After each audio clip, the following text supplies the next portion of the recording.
Muito bem, pessoal, está começando o Desperta SL de hoje, quarta-feira, 8 de novembro, 7 horas da manhã. Tudo bem com vocês por aí? Vamos ver se as pessoas já estão no nosso chat.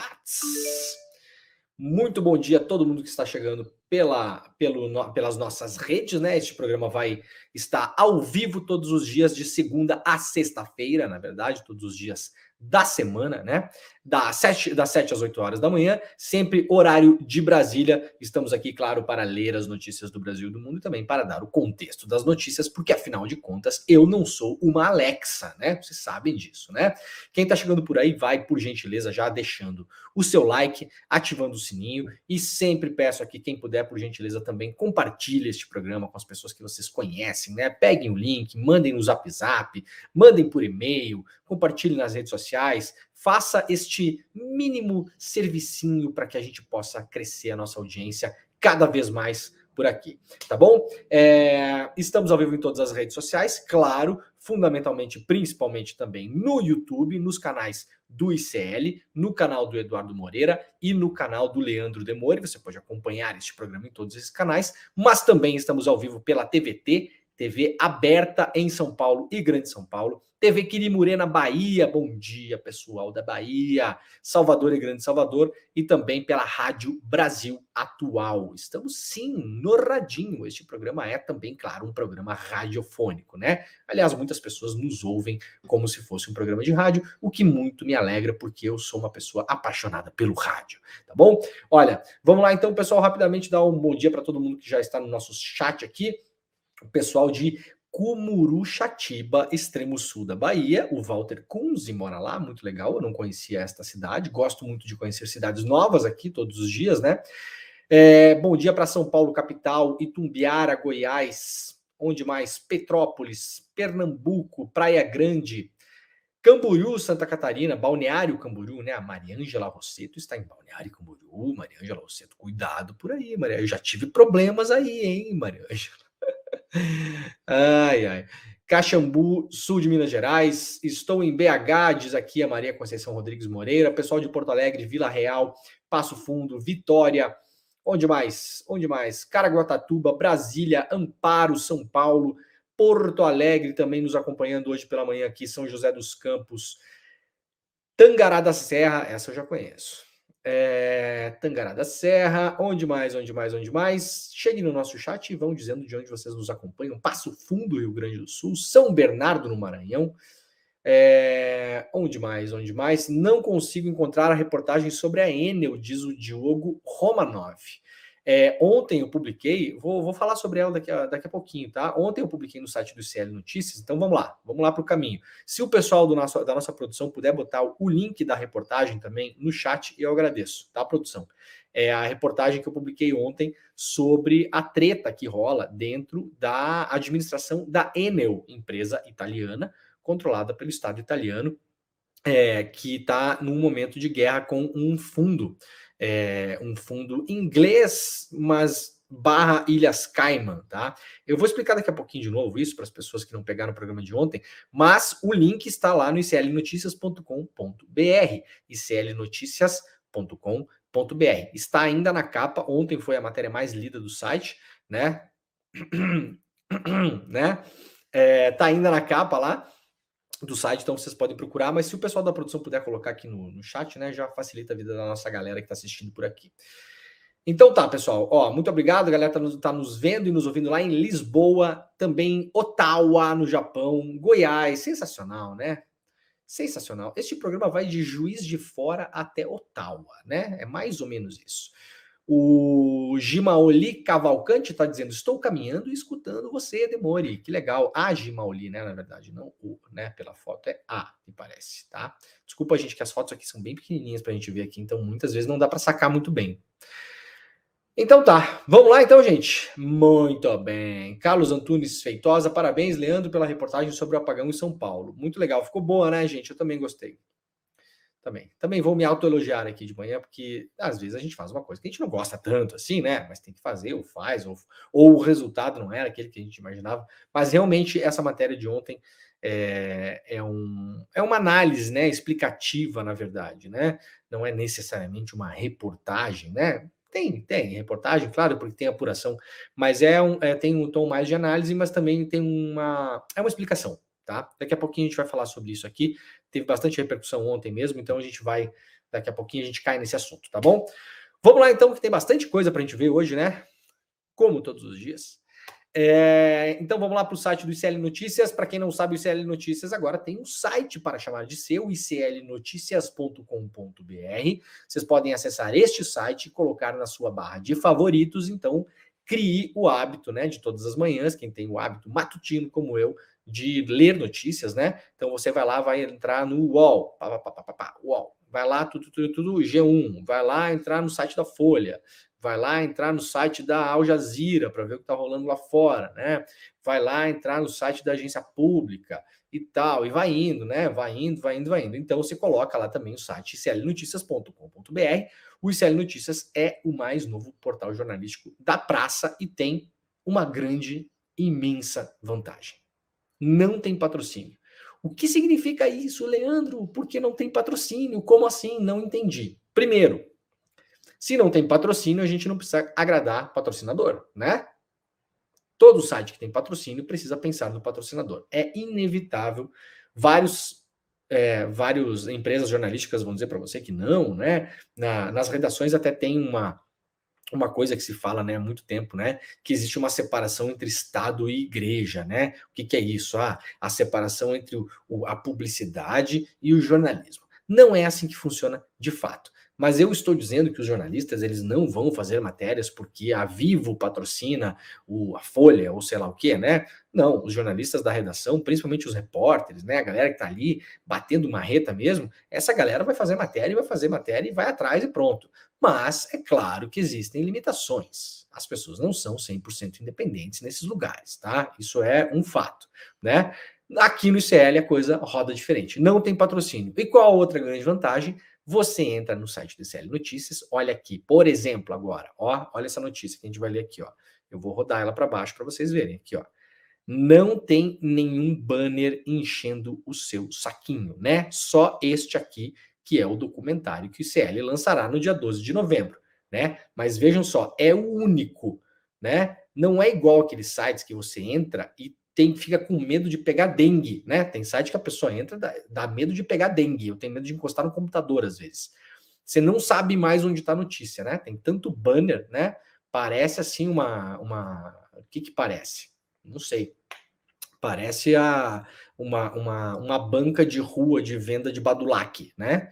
E aqui não. Aqui temos um site limpo, carrega rápido, não vai consumir a sua banda e você não vai ficar perdido no meio dos anúncios. Então, sensacional, iclnoticias.com.br, vai lá, acessa que estamos produzindo muito conteúdo lá no site todos os dias, tá bom? Um abraço pro pessoal que tá tocando o site.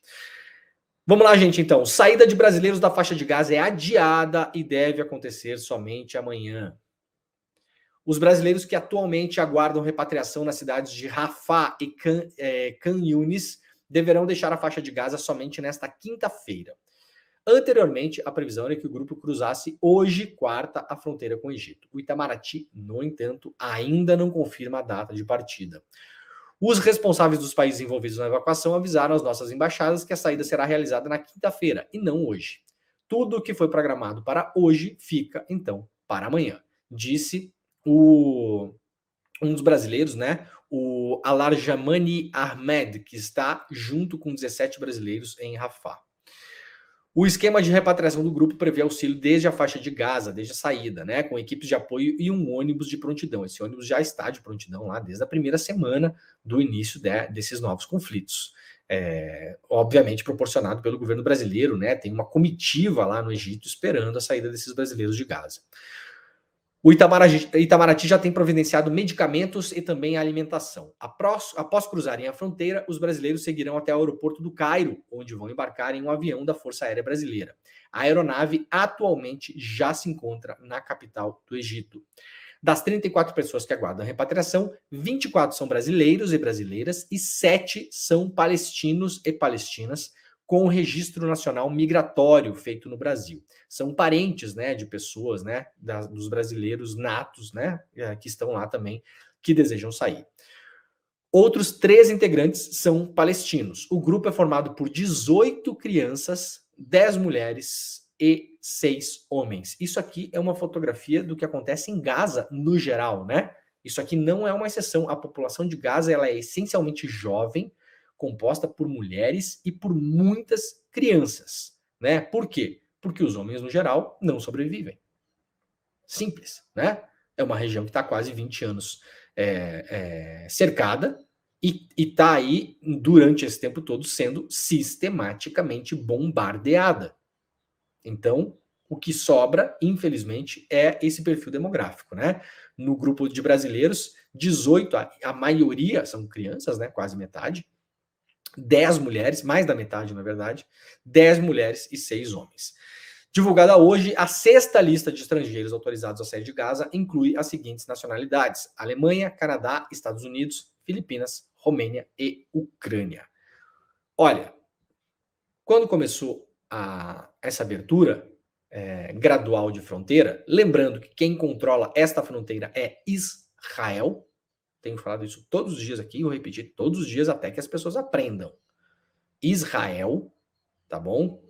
É uma decisão de abrir a fronteira, uma decisão militar de Israel, não é do Egito, não é, tá bom? Quem falou isso foi eu já falei 1000 vezes, eu vou falar de novo.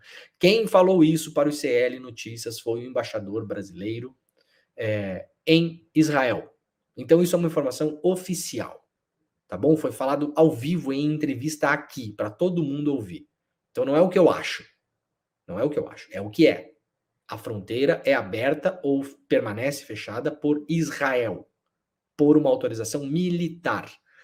No começo, o Itamaraty estava reticente em achar que o Brasil estava sendo punido pela gestão que fez durante a presidência do Conselho de Segurança da ONU no mês passado. Agora eu já estou começando a achar que é isso aí mesmo. É isso aí mesmo. Israel está protelando a saída de brasileiros em retaliação às propostas que o Brasil e as conversas e os encaminhamentos que o Brasil fez durante a presidência do Conselho de Segurança da ONU no mês passado para tentar abrir corredores humanitários e pediu a Israel um cessar-fogo. Tá? Não há confirmação disso, o Itamaraty não tem falado sobre isso, né? O Itamaraty dificilmente vai falar uma coisa parecida com isso, não é da tradição do Itamaraty, né? Acho que dificilmente a gente vai ver algum diplomata, ou talvez o Celso Amorim, que é assessor da presidência, né? Internacional da presidência, mas da chancelaria, dificilmente alguém dirá publicamente, pelo menos, que Israel está retaliando o Brasil. Mas olha, tá com cara, não tá com cara? Vocês não acham que tá com cara isso? Né? Tá saindo gente de tudo que é lugar, só os brasileiros estão lá parados, né? E vejam, são 34 pessoas para sair, né? A gente está falando dessa lista de hoje, ucranianos são 228 que estão saindo. Então não é nem uma questão de volume, de quantidade de gente. Tem mais 100 estadunidenses saindo. Na primeira lista que saiu, no primeiro dia, saíram 558 pessoas, 400 eram estadunidenses. Tem 75 pessoas da Alemanha saindo, 40 do Canadá, 107 das Filipinas, 51 da Romênia. O Brasil tem menos cidadãos lá para sair do que todos esses países que estão tirando gente de hoje de lá, né? Então parece cada vez mais, evidentemente, uma retaliação, mais uma, né, de Israel em relação à atuação do Brasil. Vamos lá para São Paulo, então, rapidamente. Moradores protestam contra a falta de energia e fecham ruas em São Paulo. Destaque também lá no iclnoticias.com.br. Manifestantes protestaram ontem contra a falta de energia que ainda atinge diversos bairros da capital e da região metropolitana devido às chuvas da última sexta-feira. As manifestações fecharam a Avenida Giovanni Gronchi, na Zona Sul, e também a rodovia Raposo Tavares, em Cotia, na Grande São Paulo. Um policial foi baleado na perna durante os protestos. O apagão atingiu mais de 2 milhões de pessoas, de clientes, né? 2 milhões de clientes da Enel, e cerca de 45 mil permanecem às escuras. O protesto na avenida teve início no fim da tarde de ontem e ocorreu na região conhecida como Ladeirão do Morumbi. Moradores atearam fogo em objetos na pista e a via chegou a ser interditada. Policiais do Batalhão de Ações Especiais da Polícia foram acionados e um agente ficou ferido e encaminhado para o hospital. Mais cedo, manifestantes bloquearam a rodovia Raposo Tavares. O protesto começou por volta das 16 horas e se estendeu até a noite. Segundo o Departamento de Estradas e Rodagem, a pista sentido oeste em Cotia ficou fechada e provocou um engarrafamento de 5 quilômetros. Muito bem, as pessoas estão, né, obviamente, enlouquecidas com a incapacidade total da Enel, empresa italiana, de resolver esse problema. É um negócio enlouquecedor de fato. O temporal foi sexta-feira. Sexta-feira. Até ontem tinha ainda mais ou menos aí, né? 250 a 300 mil como é que se chama? Pontos sem eletricidade. O que é que são pontos sem eletricidade? Casa, UPA, hospital, clínica de saúde, clínica de cuidador de idosos, escola, indústria, comércio, né? Consultório, padaria, pastelaria, tudo isso. Desde sexta-feira.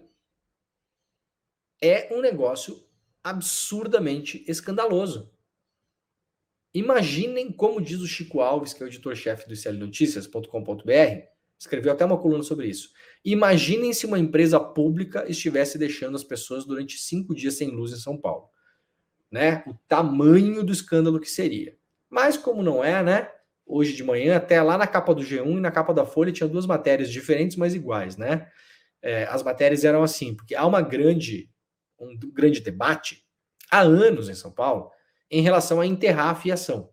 A fiação, em várias cidades do mundo, gente, ela não está pendurada em postes. Vocês sabem disso, né? Já prestaram atenção, né? Quando viajam para alguns lugares, né? Bom, haverá um motivo para isso, né? Claro que é um motivo para isso. Primeiro, é mais fácil você ter acesso para fazer manutenções, por exemplo, né? Não precisa ficar subindo em poste, estacionar caminhão, subir escada, prender a pessoa lá em cima, tá? É menos perigoso para os trabalhadores, né, do que subir em poste, e também evita que temporais e vendavais derrubem a luz da cidade, porque afinal de contas está enterrado. Pode ter alagamento nessas tubulações? Claro que pode, mas aí depende de um projeto bem feito para não ter alagamento, né? Hoje de manhã, curiosamente, na capa do G1 e na capa da Folha, tinham 2 matérias, que eram matérias diferentes, porque são veículos diferentes, mas as duas eram iguais. Por que é tão difícil enterrar os fios em São Paulo? Né? Parece assim, meu Deus, gente, é difícil acabar com o conflito em Gaza, né? Vamos botar a bola no chão, assim, ó, sabe? Só faltou um editorial da Folha hoje para dizer que a coitada da Enel é impossível, né? Por que é tão difícil enterrar a fiação? Gente, difícil é acabar com a fome, né? Difícil é tirar os brasileiros lá de Gaza. Isso é difícil. O resto é o cotidiano de uma empresa que trabalha com energia, né? Ou a Enel, por acaso, é uma padaria? Não me resulta que a Enel seja uma pastelaria. É? Não é, né? Alguém obrigou a Enel a comprar o que restava da Eletropaulo em São Paulo? Não, né? A Enel comprou por quê? Porque é um negócio, né? Então eles que façam esse negócio direito. Ou saiam do negócio. É um negócio inacreditável, né? Só faltou alguém chorando assim, né? Bom, para quem quiser um pouco mais de contexto, ontem, lá no iclnoticias.com.br, a matéria mais lida do dia, né, foi essa aqui que a gente publicou, como uma briga interna na Itália deixou São Paulo sem luz. Essa explicação e análise aqui, claro, né, tem bastante apuração, óbvio, evidentemente, né, ela tá tudo aqui com as fontes, tudo bonitinho, aquela coisa toda, né, aqui eu mostro o que é que está acontecendo dentro da administração da Enel. Tá? A Enel ela é administrada pelo Estado italiano através do Ministério da Economia e das Finanças. Tá? Então, na prática, o ministro da Economia e das Finanças é o cara que manda na Enel. O Ministério da Economia e das Finanças tem 34 empresas que são ou puramente estatais ou de economia mista controladas pelo Estado italiano. E o ministro vem cortando. O que significa? Demite pessoas, reduz investimento, aquela coisa toda, tá? Não faz investimentos de manutenção, não faz investimentos de expansão. O em todas essas empresas. Essas empresas vão desde a área militar para a produção de armamento, né? É uma área importante na produção de armamentos na Itália, uma empresa italiana, até a Enel e outras, várias, né? Então, de um lado, a gente tem um governo cortando. Por quê? Para tentar jogar dinheiro para dentro do caixa da Enel. Por quê? Porque 23% do que a Enel lucrar e distribuir como lucros e dividendos vai para o caixa do governo italiano, que tem um problema de déficit muito grande, vai passar de 5% esse ano. Vem rolando déficit há muito tempo. 144,4% é a dívida italiana pública em relação ao PIB. É muito alta, o dobro da brasileira, né? Dobro da brasileira, pra vocês terem uma ideia. Né? E do outro lado tem um fundo que investiu na Enel, só que esse fundo tem outros investimentos maiores e mais importantes na área de energias verdes, as ditas energias verdes, e também na área de reciclagem de baterias. Essas baterias de carro, de celular, de residência, né? As baterias que movem o mundo hoje, né? Essas baterias de íons de lítio. Então, essa empresa também tem interesse que a Enel corte investimentos em países como Chile, Austrália, Brasil, que é onde a Enel tem investimentos, em vários outros países, né? Por quê? Porque esse fundo tem interesse que a Enel invista na pesquisa e produção para incentivar a produção de baterias. Por quê? Porque esse fundo está aplicado em uma mega corporação que recicla baterias. Então, essa briga interna que está acontecendo na Itália, ela afeta o Brasil diretamente. A Enel demitiu 36% dos seus funcionários desde 2019 no Brasil. E não venha me dizer que isso não faz diferença. Tá bom? Você aí que tem uma empresa que tem 10 funcionários, se você demitir amanhã 4, a sua empresa continua andando do mesmo jeito? Não, nem a sua e nem a Enel. Tá? Não venha me dizer que 40% dos funcionários que estavam tocando a energia de São Paulo em 2019 eram inúteis. Por favor, né? Então é claro que faz diferença. Evidentemente, a gente está vendo isso nas ruas. Muito bem, ontem eu fiquei de mostrar um vídeo aqui, acabei esquecendo, então vamos ver a solução que o Ricardo Nunes, o prefeito de São Paulo, o anônimo, né? O anônimo prefeito de São Paulo, deu para a população de São Paulo. Qual é a solução que o prefeito imagina para ajudar a pobre Enel, né? Vamos lá, vamos ajudar. Primeiro a Folha de São Paulo. Ai, como é difícil enterrar os fios em São Paulo, né? Depois o G1. Veja por que é tão difícil enterrar os fios em São Paulo. É uma dificuldade extrema, né? E, gente, difícil acabar com a emergência climática, tá? Aí agora o prefeito de São Paulo tem uma solução para você, cidadão de São Paulo, para a gente resolver o problema que a Enel tem nas mãos, tá bom? Vamos lá, bota o vídeo para a gente aí, Jimmy. Regulação, uma possibilidade de fazer a cobrança de uma taxa de serviço, que tem um nome mais específico. Qual que é mesmo aquele? Taxa de melhoria. Contribuição de melhoria, né? Agora, o que isso vai fazer? A gente tem conversado com a Enel, acho que eu já fiz umas 3 reuniões com a Enel, já fiz reunião com o Sandoval, desde o ano passado, nós estamos tratando disso, acho que começou ano passado, outubro do ano passado, foi uma das primeiras reuniões, onde a gente está desenvolvendo um plano para apresentar para a sociedade de alguns casos onde o contribuinte, o morador, o munícipe pode aceitar dele pagar uma taxa de contribuição. Não farei de forma obrigatória. A ideia é fazer com que a gente possa apresentar, sei lá, pega um quarteirão de um bairro qualquer e fala, ó, eu tenho essa opção, você deseja aderir, se houver uma grande maioria, uma parte a prefeitura entra, uma parte o munícipe entra e a gente consegue acelerar um pouco a questão do enterramento. Sensacional, né? Qual é a solução? Qual é a solução, cidadão de São Paulo? Você pagar mais, pagar um dinheiro para a Enel, claro.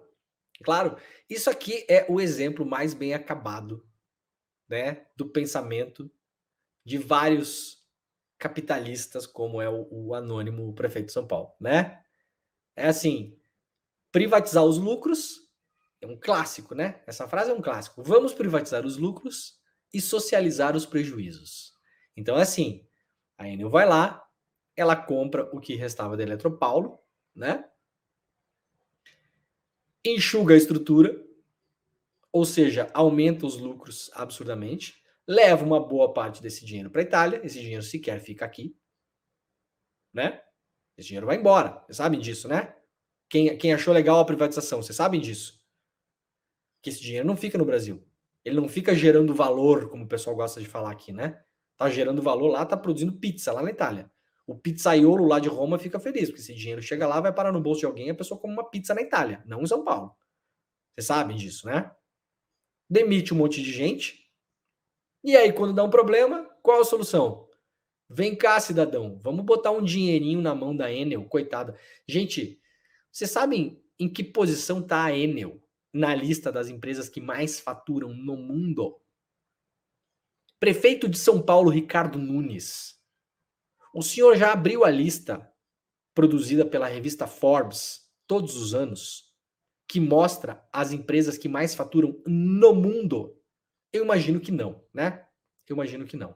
O senhor não tem muita cara de quem lê, né? Para início de conversa, tá? Então eu vou dizer para o senhor.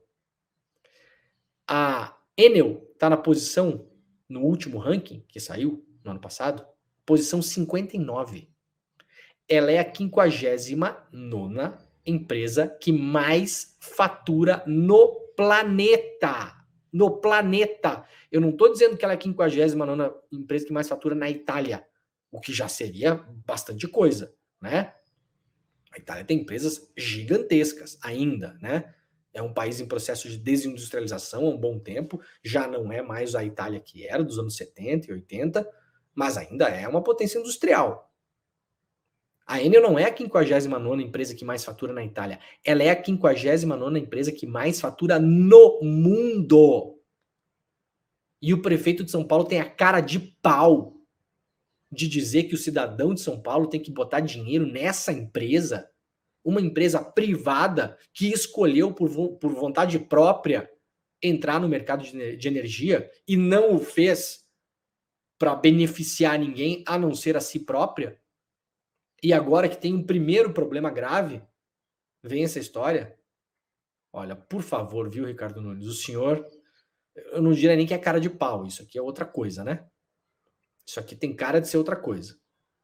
É um negócio inacreditável, né? Quem publicou esse vídeo lá no Twitter foi o nosso querido William De Luca, né? Está aí o nosso William De Luca, nosso amado William De Luca, né? Alguém comentou nos comentários aqui, eu acabei não conseguindo ver, né? Mas comentário preciso, né? Não é difícil enterrar os fios em São Paulo. Em nenhuma outra cidade do mundo. É caro, né? Não é difícil, é caro. Gente, difícil é enterrar fio. Sabe onde que é difícil de enterrar fio? Em Roma. Em Roma. Sabe por quê? Porque Roma, se você escavar 1,5 metro para baixo do solo, você tem um sítio arqueológico. Tem que parar a obra, fazer, planejar, não sei o quê. É difícil enterrar fios em São Paulo por conta do planejamento urbano, né? Ou do suposto caos urbano. Por acaso Roma foi planejada quando foi construída? Roma é um caos urbano também, assim como várias cidades italianas. E, no entanto, todos os fios na Itália estão enterrados. Então, se uma empresa consegue, como a Enel, enterrar fios em Perugia, em L'Aquila, em Bolonha, em Urbino, se consegue enterrar fio nesses lugares, cidades que foram construídas 1000 anos atrás, onde não tinha planejamento urbano nenhum, então eu posso imaginar que São Paulo não seja lá tão difícil de fazer isso, né? Então, como diz o nosso telespectador aqui, não é difícil, é caro. Não é difícil, é caro. Muito bem, muito boa contribuição, parabéns. Vamos lá para a Folha de São Paulo. Mais de 100 empresas britânicas admitem violar sanções contra a Rússia. Mais de 100 empresas do Reino Unido admitiram violar sanções estabelecidas pelo Estado contra a Rússia desde a invasão da Ucrânia. No total, 127 empresas haviam divulgado de forma voluntária suas infrações às sanções até 17 de maio. mostra um pedido de acesso à informação feito pelo Financial Times. Ao admitir as violações e cooperar com investigações, as companhias podem reduzir as suas penas. O Reino Unido impôs sanções a mais de 1.600 pessoas e empresas desde a invasão russa em fevereiro de 2022. Em resposta à guerra, o Reino Unido informou seu pacote mais severo de sanções contra uma grande economia, colocando uma moratória em entidades do Reino Unido que lidam com mais de 10 bancos e mais de 100 oligarcas. Isso aqui foi feito para tentar secar a economia russa, né? Mas aparentemente muita gente não conseguiu parar de fazer negócios com a Rússia, porque a Rússia é uma economia gigantesca, né? Dificilmente essas sanções funcionariam, como de fato vimos, não funcionaram, né? Vamos lá então, o prefeito de Bagé e também Luciano Hang vão a julgamento após acusação de abuso de poder econômico. Está marcado para essa semana, às 14 horas, julgamento por videoconferência do Tribunal Regional Eleitoral do prefeito de Bagé, na região sul do Rio Grande do Sul, Divaldo Vieira Lara, e do seu vice, Mário Mena Calil, e também do empresário Luciano Hang, proprietário das lojas da Van, também conhecido como... Como que é conhecido o Luciano Hang, gente? Fala no chat para mim aí. Véi da Van, né? Véi. Você sabe como é que escreve véi da Van, né? Não é véio da Van. É véi da Van. Tudo junto. Sabe, né? Quem sabe escrever, escreve no chat aí. Vamos ver se estão ligados, né? Não vão dar uma de Sérgio Moro, escrever nem com N, tá? Por favor. É véi da Van. Prefeito e vice são acusados de abuso de poder econômico. O chefe do executivo municipal também enfrenta acusação de abuso de poder econômico, crime pelo qual Luciano Hang também responde. De acordo com o Ministério Público Eleitoral, em uma live feita por Divaldo Lara, na reta final da campanha de 2020, o então candidato à reeleição ao cargo da Prefeitura de Bagé apareceu junto com o véi da Van durante uma agenda oficial, e o empresário demonstrou um apoio político. O MP sustenta que Hang foi a Bagé tratar com o poder público sobre seus negócios, ou seja, para uma agenda entre prefeito e um possível investidor.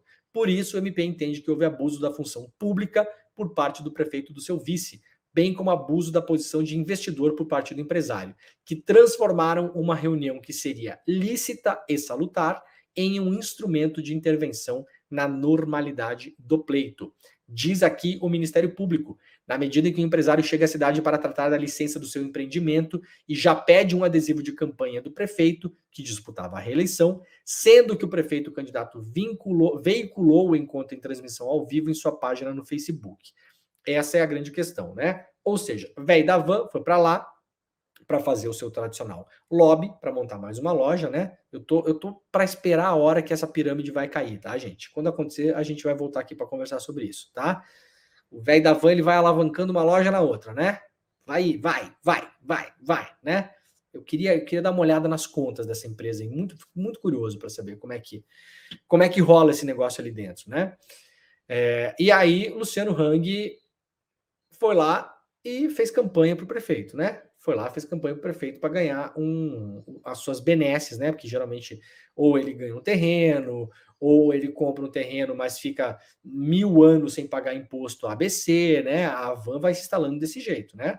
A Van, ela chega numa cidade, se instala na cidade, consegue vários benefícios fiscais que os próprios lojistas locais não têm e eventualmente nunca tiveram, e por ser uma loja gigantesca do jeito que ela mata boa parte do comércio local, né? A Van é uma loja que não faz bem para ninguém, né? A gente sabe disso, tá bom? E além de tudo é feia, né?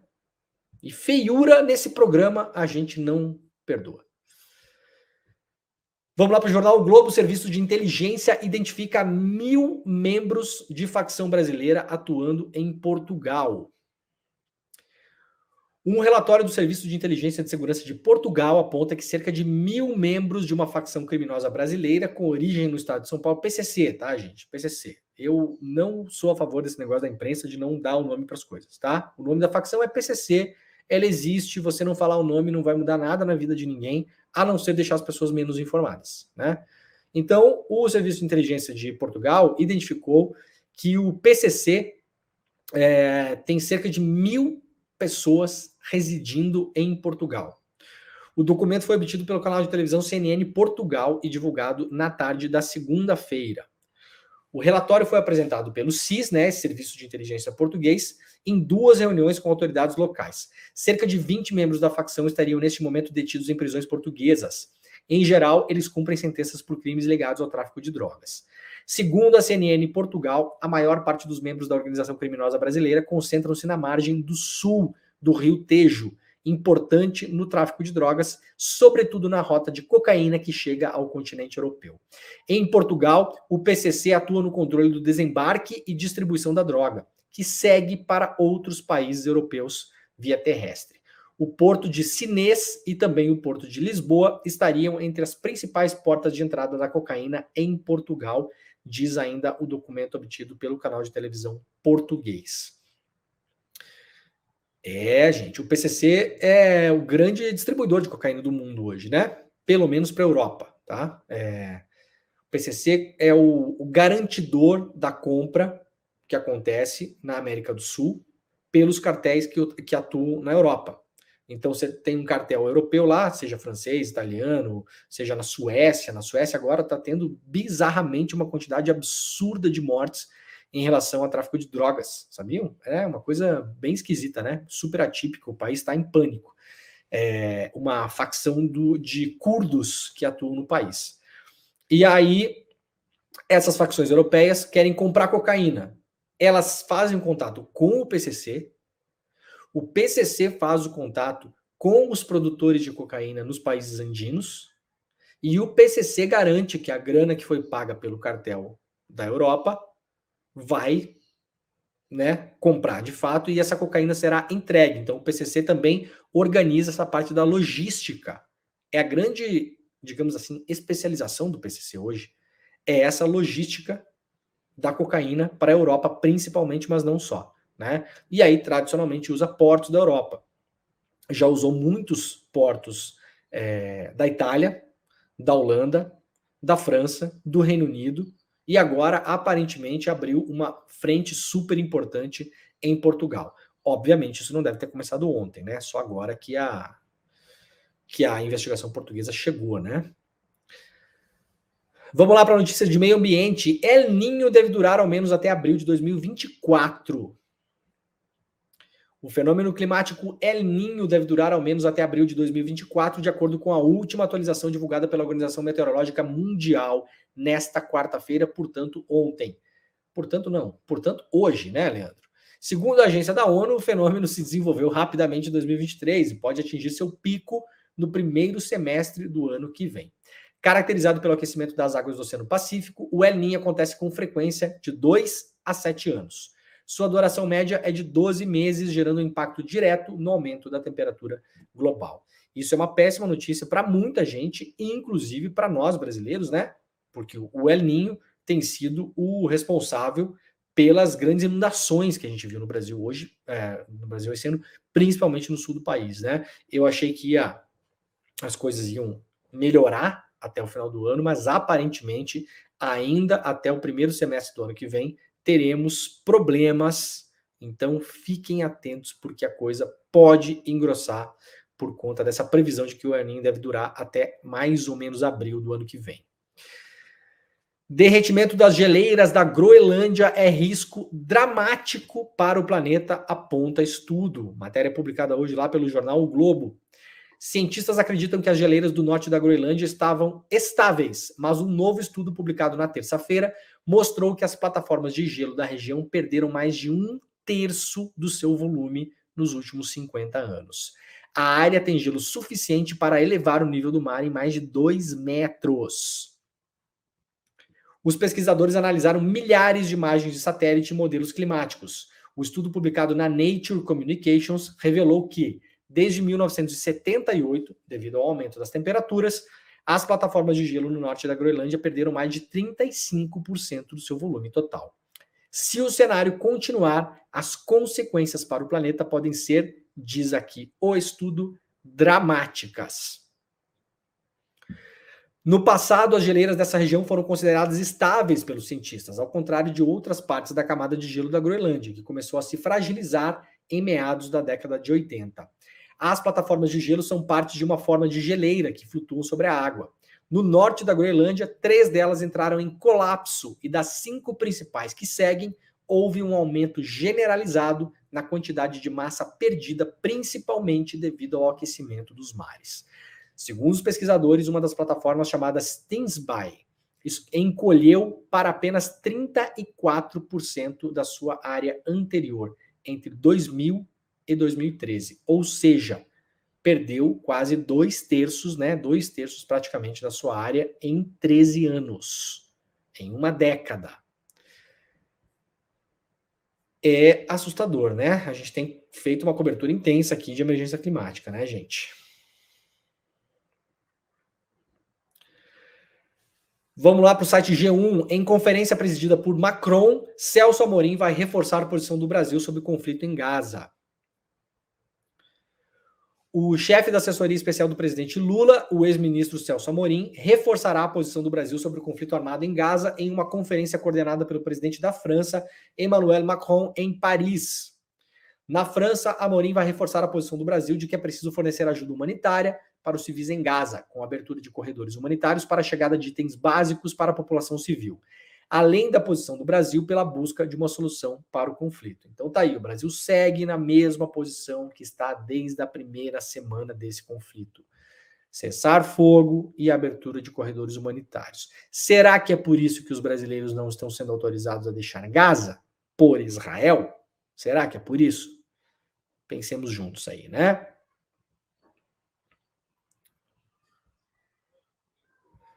Aqui a matéria que eu falava para você sobre São Paulo. Ó, eu tinha separado ela, esqueci que eu tinha separado, né? Tá aqui, ó, lá do G1, né? Sobre a Enel. Por que é importante e, ao mesmo tempo, tão difícil enterrar os cabos elétricos em São Paulo? Né? Por que é tão difícil? Aí tem, na linha fina da matéria, que é essa submanchete, tem a explicação, né? Empresas apontam custo alto, né? E impacto na mobilidade. Ou seja, você vai ter que parar, fechar ruas para abrir buraco, né? Essa é a dificuldade. Você vai ter que fechar umas ruas de vez em quando para abrir buraco. Qual o problema? Difícil não é, caro, né? Como diz o nosso espectador aí. Gente, ó, eu separei um vídeo aqui, um vídeo de 3 minutos e pouquinho, que foi publicado nas redes sociais, né? Ele está aqui publicado no UOL, mas foi publicado em várias redes sociais. O comerciante Hassan Rabé, de 30 anos, ele está em Gaza e relata que alimentação, água e combustível se tornaram itens cada vez mais escassos nos últimos dias, à espera de serem repatriados para o Brasil. É um vídeo em português, tá? O Hassan, ele é brasileiro palestino e ele está lá esperando com os outros 33 brasileiros na fronteira para deixar Gaza. Eu vou colocar aqui o vídeo para vocês, porque é um relato importante para a gente ter a noção humana do que está acontecendo lá também, né? Vamos lá, Jimmy, coloca para a gente aí. Continuando sem energia, sem água encanada, e não é previsão para chegar também. O gás, já não teremos mais gás em casa. Farinha, isso farinha do pão, que a gente faz pão também, não existe, não encontra no mercado. Macarrão, essas coisas latadas, a gente não encontra, não existe. Ficamos muito tristes, depois a gente recebeu outra notícia, que a fronteira do Rafah já foi fechada. E nenhuma previsão que essa fronteira esteja aberta. Gente, tanto que eu fico falando, vocês nem imaginam qual é o sofrimento que o povo passa, crianças sem água, sem luz, muita gente morrendo, passando fome, uma tristeza. Eu espero que ninguém vá passar essas tristezas. E a gente continuando lutando, fugindo da bomba, ao mesmo tempo lutando para achar comida, ficar sobrevivendo. Mas terror, que a gente veja dia a dia, passando dia a dia, momento a momento, um terror, e espero que esse fogo para. Isso, o único jeito era para ter comida, eles estão cozinhando na madeira, na linha. Infelizmente a gente hoje, 31 dias nessas guerras, conflito, pior que tudo isso, não encontra gás, nem encontra eletricidade. Energia não existe mais, água encanada não existe mais. O único jeito é como vocês estão vendo, a linha para fazer comida. E há muita gente, infelizmente, também não existe, não tinha essa linha para fazer essas comidas. Cada dia, essa estação complica, piora mais ainda. Na minha casa não existe, já não tem gás mais, e infelizmente a gente está usando também um pouco da linha. Nos restaurantes, está fazendo comida, doação para as escolas e aonde tem lugar, bastante gente. Estou aqui na casa, a gente chegou numa casa da minha irmã. A minha mãe está fazendo pão nesse forno da linha. Pão cru e a pão assado. E é esse o pão. O mais difícil para a gente achar é achar papelão, madeiras para fazer esse sabão. O mais difícil ainda é a farinha. Farinha vocês não encontram. O saco da farinha estava 40, por exemplo, 40 reais. Hoje 150, 200, 300 reais a gente não acha. Muito complicado. Sofrimento. Cada um dia chega pior que o outro.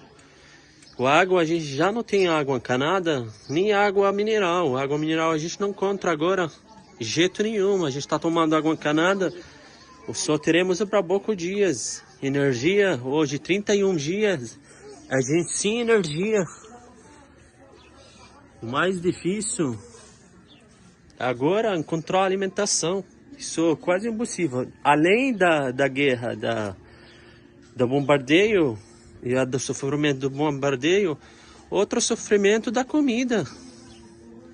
Muita gente passa fome, muita gente passa fome. Eu tenho esse pão. Esse pão agora, para você encontrar outra guerra. Minha mãe fez esse pão e para mais ou menos 40 pessoas na casa aqui, da casa da minha irmã. Nem dá para 1, 2 dias, nem dá. Tanta gente. Uau! Muito bem, pessoal. É desesperador, né? Desesperador. Tem vários vídeos desse rolando pela internet, vários não, né? Mas tem basicamente o Hassan é uma das pessoas que está conseguindo eventualmente fazer, e tem uma outra brasileira que está fazendo de vez em quando. De vez em quando, por quê? Porque eles têm que se virar para carregar os celulares, não tem energia elétrica, né? Então, eventualmente, eles conseguem carregar os celulares ali, sabe lá Deus como, né? Se está chegando energia elétrica em alguns pontos, se tem pessoas que conseguem levar baterias, né, para carregar. Eu não tenho ideia de como essas pessoas estão carregando celulares, e esses vídeos estão sendo enviados possivelmente por pessoas que conseguem cruzar as fronteiras, né? E aí mandam do Egito os vídeos depois para serem publicados na internet, né? Então vocês viram aí, as pessoas estão sem energia elétrica há mais de 30 dias, estão sem água encanada, não tem mais água encanada, porque obviamente Israel está bombardeando a infraestrutura toda de Gaza, né? Não tem mais cano para ter água encanada. E não tem mais energia para fazer com que a água encanada chegue na casa das pessoas também, né? Não tem mais energia para fazer bombeamento. As pessoas estão com dificuldade imensa de encontrar comida, farinha, para fazer pão. Né? Segundo ele mostrou no vídeo ali, eles iam comer pão puro, pão e água. 40 pessoas. É dramático, né, gente? É desesperador, nada justifica isso. E as pessoas que ainda estão incondicionalmente defendendo essa ação em Gaza, elas entrarão para a história, né? Eu sou muito cético em relação ao tal do tribunal da história, né? Acho uma grande bobagem, né? O tribunal da história vai... O tribunal da história não vai nada, né? Agora, essas pessoas entrarão para a história como defensoras de um genocídio. É o que está acontecendo ali, de fato. É o que está acontecendo ali. Ai, ai, duro, né? Vamos lá então para o UOL ainda. Irritado, Lula diz que não aceitará a ocupação permanente de Israel em Gaza. O presidente Luiz Inácio Lula da Silva está muito irritado com a demora de Israel em liberar a saída dos brasileiros da faixa de Gaza. Mas a ordem no governo é não reclamar publicamente, pelo menos enquanto houver expectativa de libertação dos brasileiros pelo Egito. Se a libertação não ocorrer nos próximos dias, aí sim o governo brasileiro tomará medidas mais duras contra o governo do primeiro-ministro Benjamin Netanyahu, seguindo os exemplos da Bolívia, Chile e Colômbia. A Bolívia rompeu relações com Israel em protesto contra a ofensiva à faixa de Gaza, a Colômbia e o Chile convocaram seus embaixadores em Tel Aviv para consultas. A África do Sul também, para lembrar, também, e o Chad também, né? São alguns países que já tomaram. A África do Sul é, por enquanto, o maior deles, né? Uma economia importante, chamou o seu embaixador para casa, o que é um gesto na diplomacia de dizer, ó, eu não confio mais no seu governo aí, Israel, e eu tô chamando o meu embaixador para cá para ouvir da boca dele o que é que está acontecendo aí e tomar alguma medida. Eventualmente, ou ele volta, ou nós vamos encerrar relações, né? O governo brasileiro está andando de lado em relação a isso, né? Está andando de lado, de fato. Por quê? Até o mês passado, fazia sentido você segurar um pouco, porque o Brasil estava na presidência do Conselho de Segurança da ONU. Agora, eu, né, minha opinião aqui, né, acho que está faltando um movimento um pouco mais incisivo em relação a Israel. Não só ao que está sendo praticado em Gaza, mas também em relação à prisão dos brasileiros que estão presos em Gaza, que não são liberados para sair pelo exército de Israel. Imagem de satélite mostra detalhes da invasão de Israel na faixa de Gaza. Para quem quiser ver, tem essas imagens, né, essas comparações que são feitas por satélite agora, né? A Folha de São Paulo publicou isso, está lá na capa da Folha de São Paulo hoje, ó. Então aqui são os mesmos lugares, né? Vocês estão vendo aqui, ó. Essa imagem aqui é uma imagem de satélite de plantações, né? Em Gaza. E aqui é a mesma imagem depois dos ataques, ó. Vejam, não sobrou nada, né? Aqui também as comparações, ó. Aqui uma área de lavoura, aqui na imagem da esquerda, e aqui a área de lavoura destruída, né? O exército de Israel estava com medo de quê? De tomar um tiro de um pé de alface, aqui nesse caso? Né? As explicações elas vão se acumulando e vão virando uma imensa nuvem de bobagens, né? Por que destruir comida? Para que bombardear comida? Vai ter a desculpa aqui também que tinha túneis do Hamas embaixo, porque essa é a desculpa para tudo, né? Aqui também, lavouras e casas, olha aqui, completamente destruídas. Por quê? Por que destruir a lavoura das pessoas? Agora, com essas imagens, a gente vê que os bombardeios foram, de fato, indiscriminados, né? E aí, claro, para terminar esse assunto, teremos o óbvio, né, gente? Violência gera mais violência. Matéria publicada no jornal O Globo, né? Guerra entre Israel e Hamas impulsiona nova geração de grupos armados na Cisjordânia ocupada. O que é que se espera? O que é que se espera depois do que Israel vem fazendo? Vocês esperam que alguém que more nos territórios palestinos ocupados vá fazer o quê? E aí daqui a 10 anos, quando acontecer uma outra tragédia, aí vai vir gente de novo falar, mas e o Hamas, hein? Mas e o não sei o quê, hein? Mas o que é que vocês esperam? Depois de tudo que está acontecendo lá, que as pessoas fiquem de boa, que as pessoas aceitem caladas, que as pessoas tentem ir para a via do diálogo, seria ótimo. Eu sou um pacifista, né? Eu não estou apoiando, estou explicando para vocês aqui por A mais B. O que é que aconteceria no seu bairro onde você mora se o Estado brasileiro cercasse o seu bairro e começasse a bombardear o seu bairro? Como você reagiria? Você acha que tem uma chance maior de você se radicalizar e eventualmente até pegar em armas ou ficar de boa, deitado na cama, olhando para cima e esperando passar? Gente, é óbvio o que vai acontecer. É óbvio. A área próxima à emblemática mesquita do campo de refugiados palestinos de Jenin, na Cisjordânia ocupada, é cenário de um aumento da violência desde o início da guerra entre Israel e o grupo armado palestino Hamas em Gaza. Isso aqui, Jenin, não é Gaza, tá bom? Jenin não é Gaza. Ou seja, não se fala em Hamas. As forças israelenses intensificaram operações em Jenin e os palestinos protestam nas ruas, entre cartazes com imagens dos mártires colados nos muros e uma recordação das décadas de conflitos entre judeus e palestinos na região. Quando há funerais na mesquita, geralmente são apresentados sermões que falam sobre amor, compaixão e paz entre as pessoas, disse o imã Ismail Jaradat, 53 anos, dentro da mesquita, onde aconteceu uma cerimônia fúnebre de 3 membros do grupo armado Jihad Islâmica na sexta-feira. Às vezes também falamos sobre a morte e a importância de aprender lições com ela. Desde 7 de outubro, né, os territórios que não só a faixa de Gaza vêm sendo atacados. O campo de Jenin tem 23 mil moradores, segundo a ONU, e é considerado há muitos anos o berço da resistência de grupos armados palestinos à ocupação. Israel, claro, intensificou operações no campo e, claro, isso vai fazer surgir novos grupos armados. É inevitável, né? E aqui a matéria do Globo mostra isso, né? Um relatório produzido por um grupo chamado Crisis Group, né? Mostrando que o crescimento de grupos armados que eventualmente empregarão a violência em algum momento para tentar contrastar a violência de Israel. Opa, apagou minha luz aqui.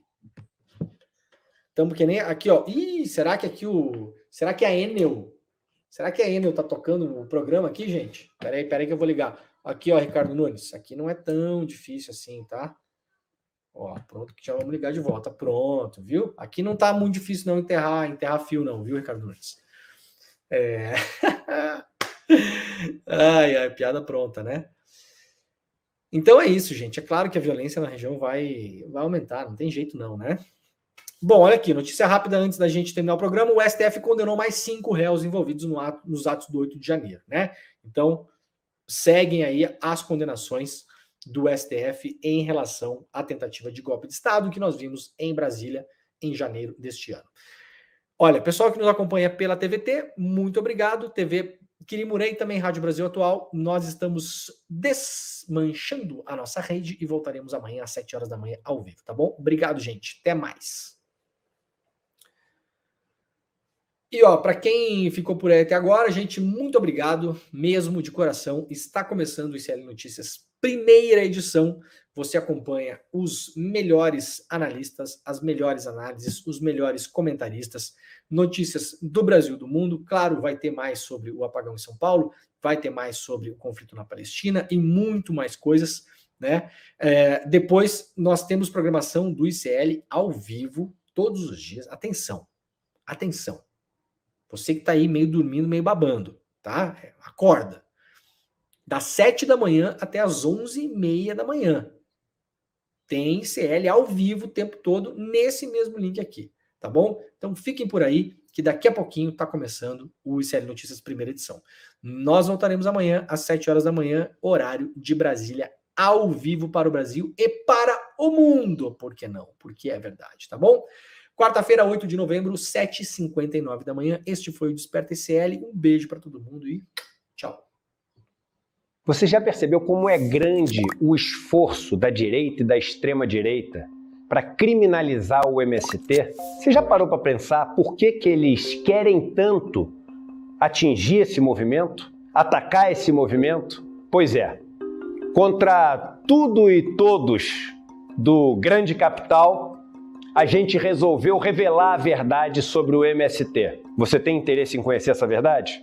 No dia 12 de novembro, um domingo, às 8 horas da noite, no horário de Brasília, a gente vai apresentar para vocês trechos do documentário de Quanta Terra Precisa o Homem e também fazer um debate incrível sobre essa, que é uma das questões mais importantes para o Brasil, a questão da terra. Junto conosco vai estar ninguém mais, ninguém menos do que João Pedro Stedley, um dos principais líderes do movimento dos trabalhadores sem terra. Estarão conosco também várias outras pessoas que têm na sua vida a luta da terra como um dos principais motores. Para você não perder esse encontro histórico e assistir trechos inéditos do filme de Quanta Terra Precisa o Homem, é só você se inscrever gratuitamente no link aqui em cima ou aqui embaixo. Não perde essa chance. Todo mundo vai celebrar a estreia do ICL no mundo dos documentários e filmes e, mais uma vez, aprender muito com a nossa plataforma.